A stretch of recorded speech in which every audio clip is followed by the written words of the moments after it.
Okay, this is the final step in our remodel process in this faux rock repair video, the La Grande remodel. We're going to be taking a look at how we put the paint together, how we mix it, what the spraying systems are, what are the kind of sprayers we use, the whole process of painting faux rock. And so you can see here in this final video that we're showing of the painted job that we have some nice colors there, some wonderful antiquing. It looks really authentic.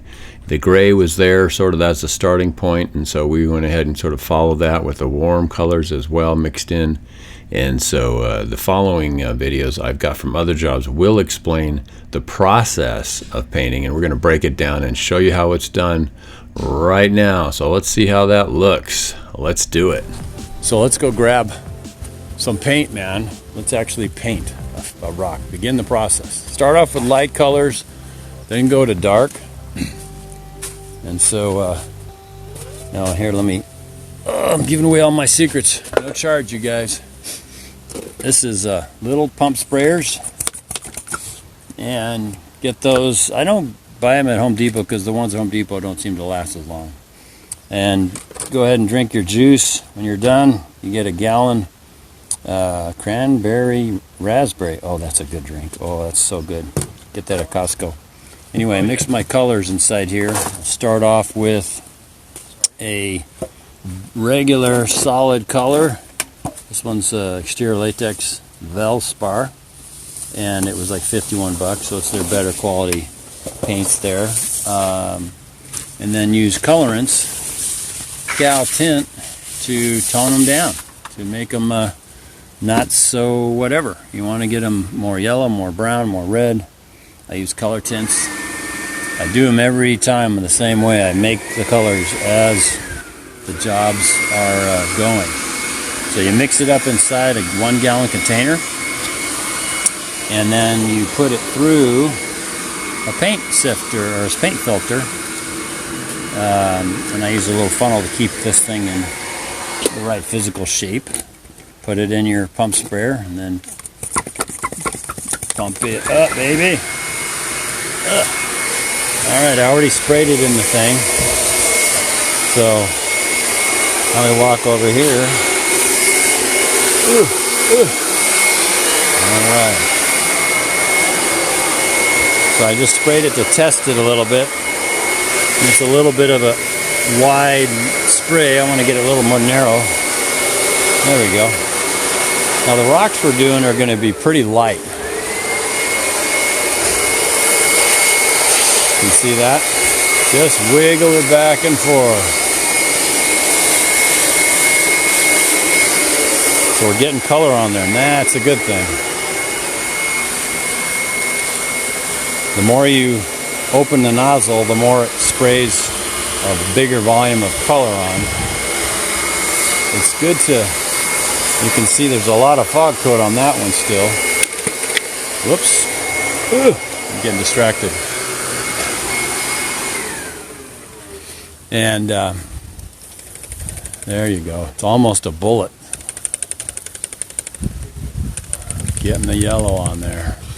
Yellow cream, yellow-ish.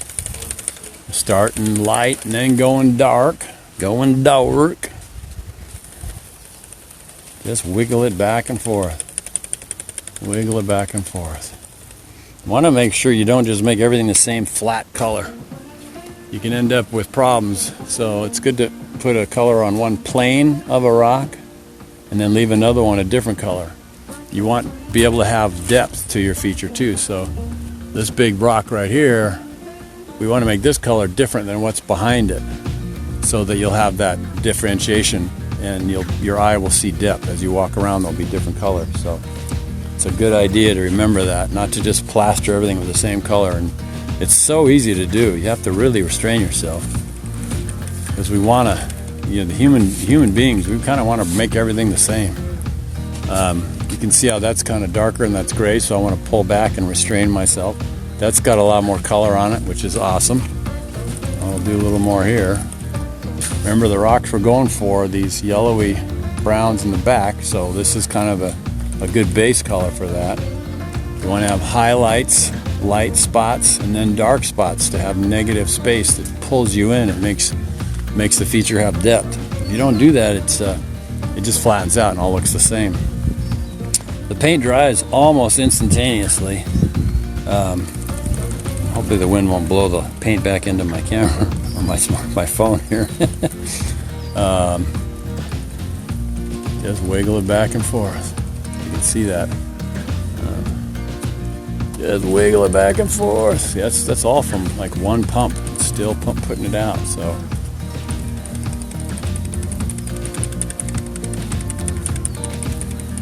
See, so I've got that color there. Gonna have a different color there. Another color there. Light, dark, light. Of course, the actual hue that you're using is gonna be different. So now I need to pump it, and I will have to find a way to do that with one hand.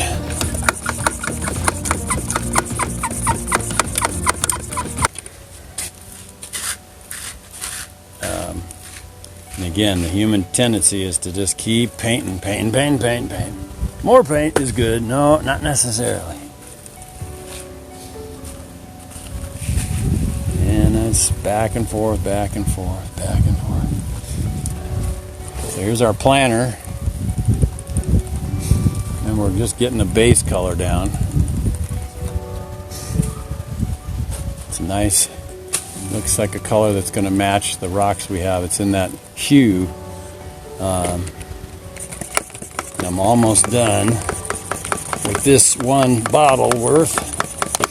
You can see down in there the deck has been jackhammered out, and so there's dirt down there, and so that'll be the drain for this whole planter.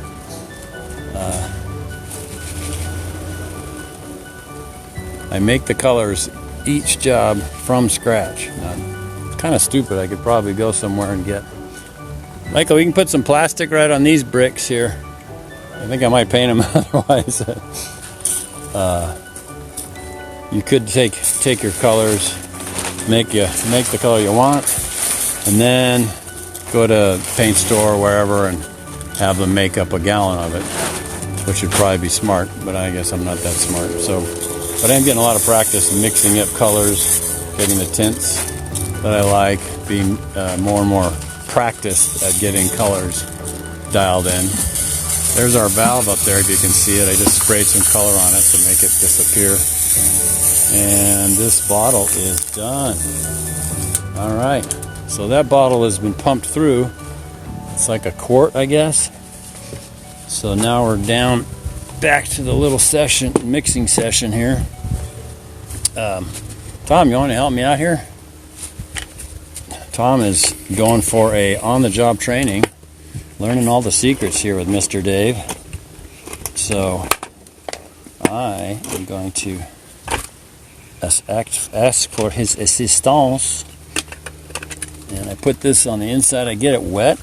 Oops, sorry you guys at Facebook land. I get the tip of the nozzle wet and the place that draws it in so that it won't dry out real quick and then clog. And so this is the mix. This is the paint that I diluted down. Now, if you can tell by looking at it how liquidy it is. Yeah. But it's the viscosity or the liquid aspect of it. It's pretty watery. I don't know if it's 4 or 5 to 1. I can't remember exactly, but you just experiment. You see what kind of spray pattern you like. You're layering this on over and over again. The thicker the paint is, the harder it is to get it to spray a certain way. And so you just have to experiment again and see what you like. Let's see what we got. Yeah, it's getting pretty heavy. We might have just the right amount, or how do we got? Almost there. So it's a simple system. It's 1 gallon juice containers, a little filter, a little paint filter, and a funnel. Little hand pump sprayers. I use different bottles for different colors. There's a dark, there's a brown. You can get Oops paint from Home Depot. These are elastomeric masonry, stucco, and brick paint. Pretty heavy duty stuff. And that was like $9 or $5 instead of $35 or whatever they are. And so you can keep an eye out for that. Again, the pigments I use are Cal Tint, I guess it's called. and I get those at a paint store. So we got our spray bottle filled back up. Thank you, Tom. Tom is down here from Hesperia. Is that right? Hesperia? Yeah. Hesperia. So he's been down. He was here down. We were doing the pump technique with our big pumper sprayer and blowing stuff on. It's going to be putting a wonderland in this house, so got to get all the info and get it figured out. So if you guys ever want to do on-the-job training, let me know. You got to come here though. You got to come to San Diego from wherever. So It made you bring the project to me. that's right. If we're traveling, wherever we're at, that would be a place for you to check it out. So I just have all my stuff in a big tub like that, a big Tupperware kind of thing, with the colors, the paint can openers, and all that sort of thing. Got extra spray bottles. So we are continuing to spray on the paint. You can kind of see we've given it that orangey peach color in a couple spots, so we're going to come back and keep adding color and keep adding color. You can see the gray, and the distance is the more of the browny creams you were aiming for. So I'm going to keep making more rocks, making more paint containers, and blowing it on here. So